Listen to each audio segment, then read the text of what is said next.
আজকে কি হয়েছে জানো গাইস, একটা ভিডিও করতে গেছিলাম। তো তোমাদের ফার্স্টে দেখাই আমি যে ভিডিওটা করতে চাইছিলাম, আর পরে দেখাই আমি যেটা করছি আর কি। তো চলো। يلا حبيبي كندو কক্সবাজার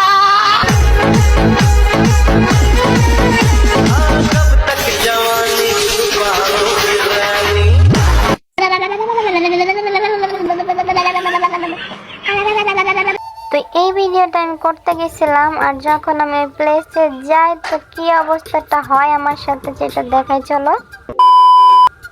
তো এইটা হচ্ছে সেই শুটিং প্লেসটা। তো যে দেখি সব পানি অলরেডি বরফ হয়ে গেছে।